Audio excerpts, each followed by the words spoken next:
Imam yang ngarang hikam itu punya resep supaya kamu seneng terus. Liyakil lama tafrahu bihi, mesti yakil lama tahzan bihi. Usahakan sedikit sekali apa yang bikin kamu seneng, maka akan sedikit sekali yang bikin kamu susah. Jadi misalnya kulo nih, jadi kiai misalnya cari wong, ya kulo kiai wong alim, jelas nak ngalimnya ngalim, nak kiai rapati ya, nak ngalimnya jelas. Tapi nak kiai rapati, nah kan kiai tapi orang ngalim. Nah kulo nak darah wong alim malah muli ya jelas. Nak kiai rapati ya, kulo rapati nurut, tapi aturan masyarakat rapati nopo. Nah sampean kiai tapi orang nopo ngalim. Ya beda. Enggak, ini memang bedanya jauh. Ya mungkin lebih kiai sampean nih. Cara derdek-derdek dongo meyakinkan sampean. Tapi cara artine dongo piye paham kulo. Lha boten iki nyata, sampe rasa tersinggung napa barang-barang napa? Nyata. Nah, kalau sering ditakoki kiai masalah resepnya apa ini? Kok jenengan ra tau susah, dal kita ra tau wiridan atau mau sisip. Resepnya ilmu itu gini kata hikam. Ulama yang kayak hikam tuh pernah ngarang kitab tuh saking syukurnya entah saking angkuhnya terserah ngomentari. Kamu harus yakin bahwa di sisa hidup Anda itu tidak akan maksiat lagi. Sehingga kalau kamu ditakdir maksiat, anggap saja akhiru maksiatin kudirat alika. Anggap itu yang terakhir. Siapa yang menganggap mohal bahwa dia tidak akan dosa sampai mati, berarti menganggap Tuhan itu lemah. Karena cara berpikir kita kan bayangkan hidup itu 40 tahun lagi. Misalnya saya sekarang umur 40, bayangkan umur kadang 4 tahun meneh. Sampean misalnya umur selawe, bayangkan selawe tahun meneh. Sehingga nganggap dalam durasi ini selawe tahun kok orang maksiat kan mohal. Apalagi sampai sudah tahu maksiat itu bakat tempah. Ya maksiat ya kelas-kelasan, nak bikin pacaran. Nak wong iso omah ya nakal, nak sing setengah soleh ya berbau proposal ya sesuai kontaknya dhewe-dhewe. Itu kan urusan masing-masing. Ya itu kan urusan masing. Moe waki sabu ala buah, ngene ora ono sing roh waki sabu. Ngerombong karo wali songo, mbok kangen wali songo, mbok golek selisih wawahu napa? Alam. Sing roh pangeran tiap. Mbok kangen wali, mbok golek selisih margin. Niku pokoke wawahu napa? Ya, itu kan urusan jenengan mbek pangeran tuh, bukan urusan kula. Tapi tetap saya sebagai ulama mengingatkan niat itu ditoto. Begini, ulama dulu tuh ngitung hidup hanya 2 menit 2 detik, sehingga dia ya gampang saja. Kayak imam, kayak kanjeng Nabi itu, ya Rasulullah kenapa tidak menyediakan makan untuk besok? Loh, saya itu tidak yakin kalau hidup saya sampai besok. Ya sudah begitu cara, ya sudah tenang saja. Kalau sampean kan bayangkan hidup 4 tahun lagi, 5 tahun lagi, sehingga arah mangan ya wedi tenan. Padahal bolak-balik zaman cilik arah mangan tetap wedi. Jadi cara berpikir Nabi itu begitu. Begitu juga cara pikir sahabat, cara pikir ulama-ulama yang waras itu begitu. Lalu saya itu pernah melarat di Jogja zaman pertama merantau itu, kalau nanti saya bilang Gus kok tidak punya beras, tapi aku yakin nak sesuk urip paling. Kue butuh mangan sesuk, anak sesuk ijek nopo. Cara berpikir ulama itu begitu. Sehingga melihat maksiat juga gitu. Alhamdulillah aku ijek urip 1 detik, 2 detik, 2 menit. Sehingga hidup. Dan itu sudah cukup untuk lafadzkan la ilaha illallah. Makanya kata yang ngarang hikam, betapa murahnya Allah. Surga itu hanya bisa dibeli dengan 2 menit. Karena surga itu senilai la ilaha illallah. Miftahul jannah la ilaha illallah. Itu cukup 1 menit. Berarti surga itu regane mau 1 menit. Dan karena dia nganggap hidup itu 1 menit ke depan la ilaha illallah, ya sudah. Dia ngitungnya hidup itu per menit. Kalau sampean kan enggak, per 10 tahun, per 20 tahun. Sehingga kriminal betul, cara pandang sampean itu kriminal betul. Sehingga bayang kudu di duwe, kudu di bojo, nak kiai kudu di pengaruh. Nah kalau saya enggak. Saya meskipun tidak sehebat itu, tapi mewarisi keilmuan mereka. Jadi misalnya saya jadi ulama itu bayang loh, di santri musitok Islam pokoknya ke Ahmadiyah ya gitu saja. Ya pokoknya ya sudah gitu. Orang bayang santri yang pimpinan takwa khusyuk salam tempel demen gelo, demen apa? Udah tanyakan santri-santri saya itu mungkin belum pernah nyuri saya bikin kopi. Bisa dihitung tuh. Karena saya itu sederhana saja. Misalnya saya pergi dari Jogja ini yang nyata salah. Bayang no bojo wis maca, bawa no kopi, buka no lawang malah kecewa. Seperti umumnya orang kan gitu. Semerantau ada bayang no bojo ku nyuambut, digawe no kopi, digodhog no banyu hangat, teman bareng teko bojone wangep kukur-kukur. Karena tarifnya dia ideal, maka mudah kecewa kalau itu tidak jadi. Nak kula mboten sebayang kaya Jogja ibu juku cek utuh Islam. Nak salat 5 bulan ya sudah gitu. Pakai standar-standar yang minimalis. Saya dari rumah bangun sampai ngaji ya, pokoknya melek ya sudah nak salat demadem napa. Mulane sudah gitu. Andai kan saya pakai standar maksimal maka akan mudah kecewa. Rasulullah juga begitu. Rasulullah itu ngadepi Sayyidah Aisyah itu ya begitu, ngadepi Hasan Husain. Sehingga tidak ada cerita Nabi mudah kecewa betul. Karena Nabi bayangkan anak istrinya itu ya minimalis sekali urusan dunia loh, maksudnya minimalis sekali. Misalnya Nabi pagi-pagi tanya, ya Aisyah apa ada sarapan? Enggak ya Rasulullah, ya idzan asumu kan itu saya puasa.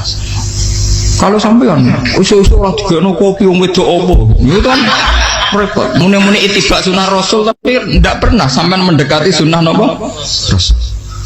Sehingga ya tenang saja Nabi. Saya tuh alhamdulillah bisa niru dalam gitu-gitu tuh bisa. Makanya ini kiai muda paling enjoy. Banyak kiai-kiai sepuh itu kalau urusan gitu konsultasi masa. Gus siapa pokai. Ini kula era karep apa. Juga saya tidak pernah bayangkan apa tanggaku seneng aku atau orang sing ngaji aku kecewa, tidak pernah bayangkan. Sampai itu kan makhluk, tidak penting. Kecewa itu tidak benar. Saya itu orang alim, ngerti ini warido kamat lubi, ora warido kum. Yang tak gulai ridani pengiran, ridani sing ngaji, ridani konsumen. Itu apa? Makhluk tidak penting. Itu harus dilatih. Harus nopo?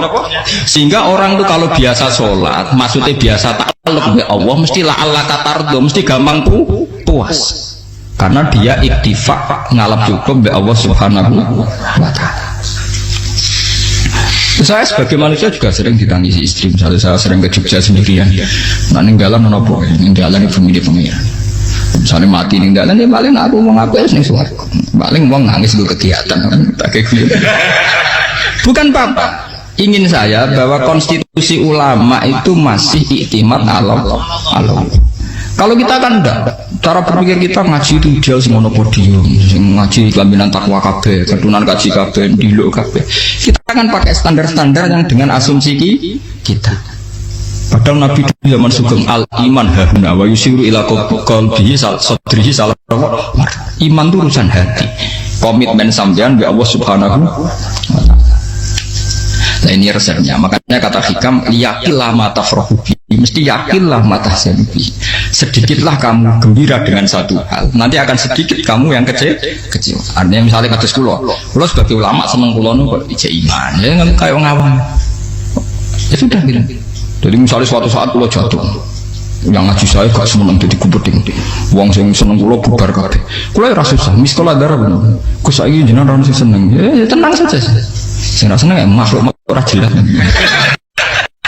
Dan status mereka tetap layak duru walayang. Ini harus jelas. Sehingga Nabi itu ya meskipun beliau itu perang, sahabatnya meninggal, ya tenang saja. Nabi cara berpikir yang meninggal mereka mati syahid, yang masih hidup dianggap berpotensi melakukan kebaikan. Sama tak warai resep-resep dari Rasulullah SAW. Saya ini sebetulnya memaksa, menjelaskan ini maksa, karena saya inginnya jadi ulama yang kayak umumnya orang, tidak ideal-ideal amat. Tapi kan saya ditekdir ilmunya itu ideal, jadi terpaksa saya jelaskan. Tapi kalau perilaku saya tidak akan ideal. Besok ngawur saatnya mari Ghafuri pengiran nganggur bolak-balik cerita. Ada seorang wali, karena dia wali itu doa di multazam, ya Allah saya ini minta satu hal. Karena dia wali maka tidak minta uang, tidak minta jabatan, minta engkau takdir saya tidak pernah maksiat. Itu kan bagus sekali, minta doa ditakdir gak maksiat kan ada. Dari pengiran malah Syafi'i. Fa'ena ada ghafur. Karena tahu maksiat malah sifat ghafurku tak ada kok di. Gambar pengiran ini sifat ghafurku rak nganggur. Malah tidak ada orang selain Nabi kecuali ditakdir tahu maksiat, dan sifat ghafuri pengiran efektif. Paham apa? Lara sampean kan ghafuri bonggo kabeh, dadi karek sadidul iqab. Karena maksiate sampean sering, jadi sifat ghafuri wis berlaku aktif. Saya karek nunggu sifat sadidul iqab. Paham ya? Itu beda dengan wali-wali. Sifat sadidul iqab mau aktif, mereka tidak punya dosa. Malah pangeran bingung gak kok sifat ghafure. Apa rada kok ghafur atau dosa. Didakoi sadidul iqab gak tahu maksiat. Jadi pangeran malah sing bingung. Nek ora tau maksiat ghafur kok tak dakoni. Kok ora tau maksiat, wong iku ora tau apa? Didakoi sadidul iqab gak mungkin atau maksiat. Lah pangeran ape dakok ghafur kan syaratnya dosa sik. Sampean kan walian. Ghafure wis dintekno. Keseringan kepake, paham ya? Karek nopo? Karek Sadidul Iqam. Ya itu memang standar Tuhan. Semua Quran itu kalau nyeritakan gitu. Nabi ibadi anni anal ghafurur rahim. Kawulaku ceritani aku ghafurur rahim. Tapi yo ceritani wa anna adabi wal adabul alim. Jadi Nabi ibadi anni anal ghafurur rahim wa anna adabi wal adabul alim. Kalau Nabi Ibrahim, Nabi Muhammad, inna rabbaka lasari'ul iqab. Pangeran cepat nyiksane. Tapi wa innahu laghafurur. Jadi dua sifat ini pasti aktif. Dan tentu ulama itu senang sifat ghafur itu ya meskipun aktif, tapi mereka tidak pernah ngambil fasilitas sifat nopo. Kalau baleni malih. Sehingga kayak Sayyidina Umar radhiyallahu anhu ketika beliau pertama jadi khalifah, ini cerita di kitab Hayati Sahabat. Pertama dia jadi khalifah, orang mengira dia akan ngomong hal-hal yang besar, visi besar tentang negara, visi besar tentang izzatil Islam wal muslim. Tapi ketika Umar pertama pidato begini, ayuhal muslimun ayuhan nas, ana, dari kata Sayyidina Umar, ana hulamun min bani Makhzum, akulu min kholati, saya ini pemuda dari Bani Makhzum. Kecil saya bisa makan karena bulik-bulik saya punya kebun kurma yang kalau saya memanen diobahi beberapa biji dan itu menjadi kuti wahayati, menjadi saya bisa hidup. Wassalamualaikum warahmatullahi wabarakatuh. Orang itu penasaran semua, orang jadi khalifah pertama dibenem jadi Amirul Mukminin, pidatonya ngenang masa kecilnya kelar mangan, kelare mangan mergo buruh bulie, paham ya? Ngondoh kurma terus dikai tamarotin, beberapa kurma sing dadekno iso dan itu saya pakai sampai ketemu Allah Subhanahu wa taala. Saya pakai misalnya sekarang saya mulia, misalnya kalau dibilang mulia ya ono sing nyucup, ono sing husnudzon, ono sing hormat, macam-macam sawangane. Itu bodoh sekali kalau saya menikmati itu, bodoh sekali. Paling banter nikmati dicucup, dihormati itu apa? Tapi kalau nikmatnya bisa makan saat itu tuh nyawa. SBY jadi presiden prestasi, Gus Dur jadi presiden prestasi, tapi umpama presiden tetap mangan. Prestasi tertinggi ada bisa makan selisat dirungki gojo-gonyo. Makanya Umar mengingatkan, sebetulnya nikmat tertinggi saya itu tidak saat saya jadi khalifah, saat itu kok aku iso mangan, coro gak aku mati. Paham ya? Bodoh itu luar biasa. Kita ini kan menjadi angkuh karena ngitung nikmat itu yang besar-besar, punya prestasi, punya. Kalau saya enggak ngitung nikmat itu kelar mangan gak mati, kan gampang. Sehingga saya tidak mudah kecewa karena tarifnya minimalis, gak gampang apa? Jadi misalnya kalau kapan-kapan kok Gus ini Tuhan rasanya jangan ngeten-ngeten. Oh makhluk itu ya gak apa-apa. Kalau disetatuskan kiai kan seakan-akan ngomongnya sakral, seakan-akan mandi. Tapi nak tak status, oh makhluk itu ngomong-ngomong ya sudah kan. Menjadi kan distatuskan sebagai makhluk. Tentu makhluk statusnya la yadurru wala yanfa. Di sini ini penting. Orang-orang ahli tauhid tentu tidak punya kesusahan. Innalladzina qalu rabbuna wa tsummas taqamu. Mesti tidak ada kesusahan sama sekali. Misalnya ulama-ulama dulu mau mati, ya tenang saja. Mati kedua itu mati paling menantang ya, menyenangkan sekali. Karena mati yang seru itu mati zaman Al-Adam. Misalnya saya kelahiran tahun 70. Tahun 40-50 kan belum ada saya. Itu mati yang sejati karena Al-Adam. Kenapa? Al-Adam tidak ada. Mati yang nanti itu mati yang petualangan karena saya mati setelah menyaksikan kekuasaan Allah, setelah husnudzon sama Allah, sehingga mati yang menuruti kerinduan akan ketemu sang kekasih. Makanya Jalaluddin Ar-Rumi ketika mau meninggal dan orang-orang muridnya nangis, dia marah-marah. Hei murid-muridku, betapa bodohnya engkau. Saat kayak ini yang saya tunggu, saya sudah menyesal sampai Allah yang tak senang. Aku kecewa waktu makhluk-makhluk kaya kuwi. Saiki wis wayahe aku goleki kholik zat sing tak senengi malah mbok tangi. Cek bodone kuwi. Saat-saat sing tenteni malah mbok tangis. Betapa aku lamanya menunggu kematian ini. Mergo hidup itu keterpisahanku mbek Allah, kemen ketemu kowe. Malane Jalaluddin Rumilah yang mengistilahkan mati itu malam pengantin. Makanya fal'an awanu sirok minkum wa awan wisol habibi. Ini saat yang indah karena ketemu dengan berpisah dari makhluk-makhluk yang tidak penting menuju sama habibi kekasihku. Jadi yang misalkan mati itu malam pengantin. Semenjak istilah itu populer di Jawa ana ngipi dadi nganten takwilane mati. Itu filosofi sufi, ya filosofi napa? Lah niku ten. Begitu juga sahabat-sahabat dulu. Bilal mau meninggal, anaknya udah nangis. Bilal lagu ya. Ditanya sama anaknya, kenapa anak-anak kamu nangis? Dan jenengan badhe kabundut.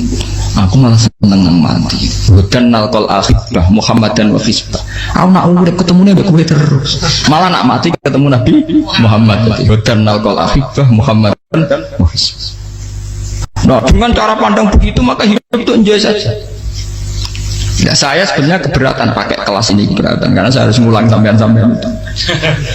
Ya makanya potensi kayak saya tentu mengurangi jadwal ketemu. Makanya saya mohon kalau tidak penting itu jangan sungkan. Anggap saja itu bagian dari hormat saya. Ya minimal sampai misalnya di duit saya ketahui gue jajan pentolan nah apa mau kesuwan bareng malah repot. Gue ganggu uang anak peleleran pak. Nah misalnya sampai kepentak kok hukum, uang nak pinter, hukumnya takokannya ya ringan, takok kita tanggam paling bisa. Karena pertanyaan yang ringan tentu ya ringan-ringan saja. Gak perlu kiai kali sampai rasa GR. Kalau pertanyaannya angel Gus gak ono sing iso jawab. Uang nak ralim tahke, ku pertanyaannya ya ora patimu tuh. Iku wis kangelan nonton.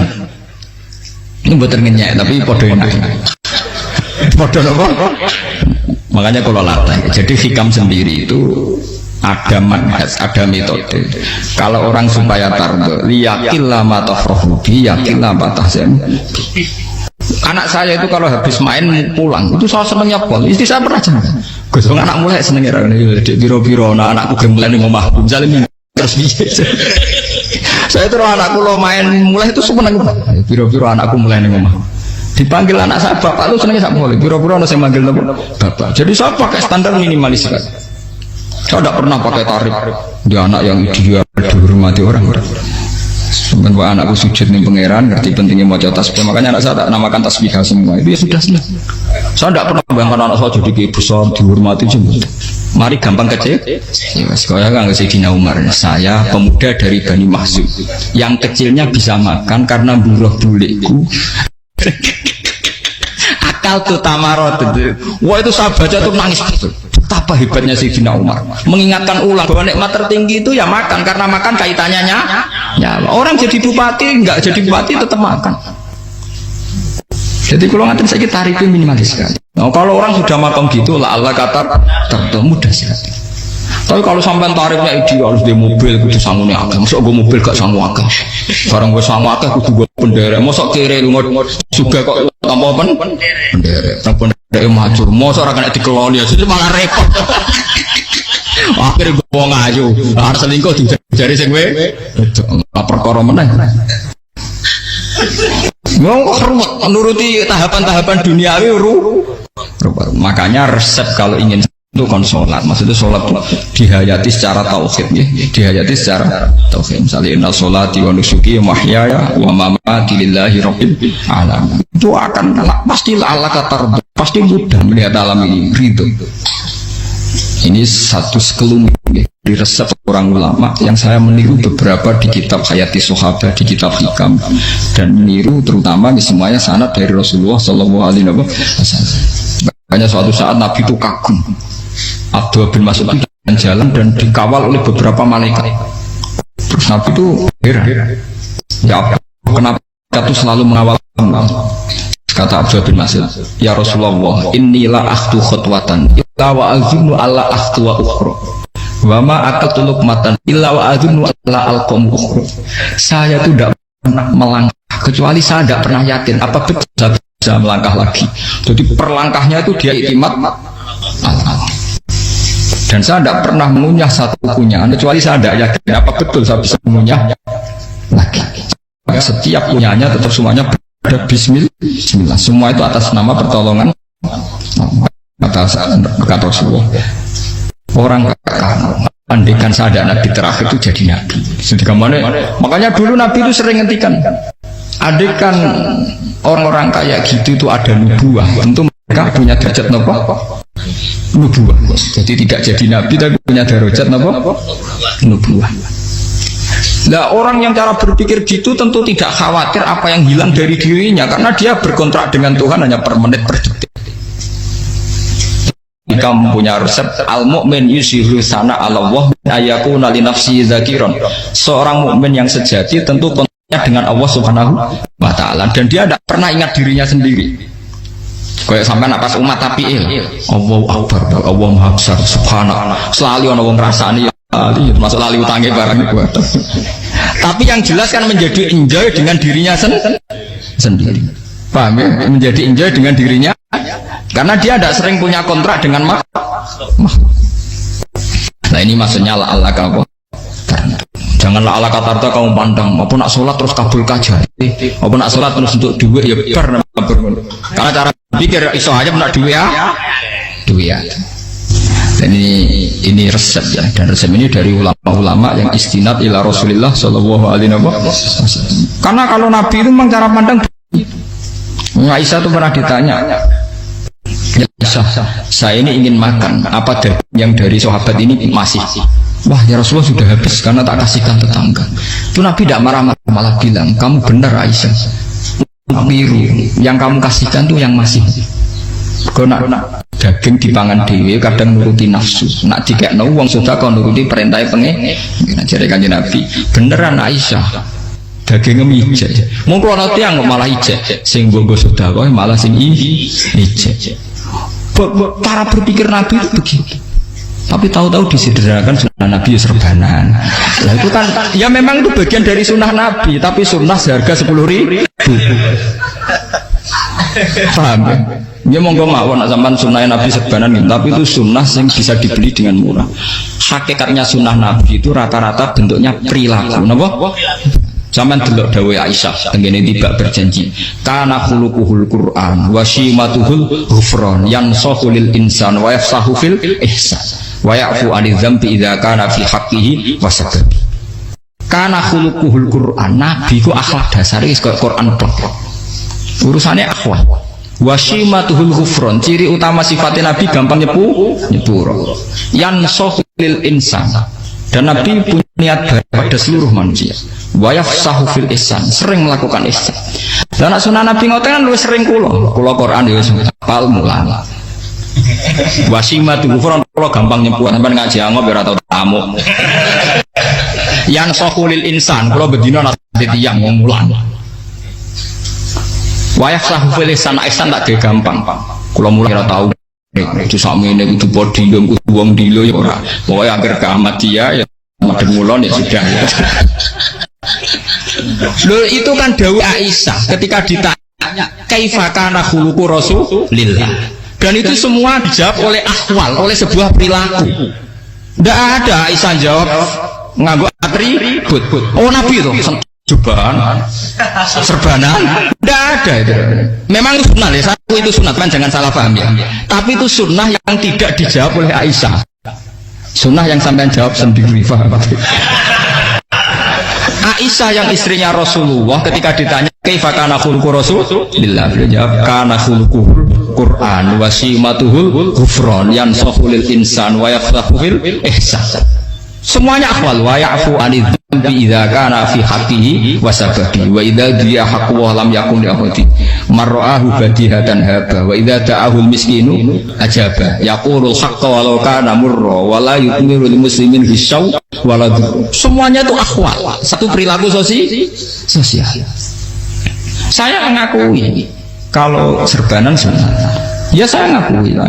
Tapi sunnah plus karena saya mewakili yang akhwal tadi, yang apa? Lah mungkin untuk sampeyan monggo kalau untuk ngisi sunnah.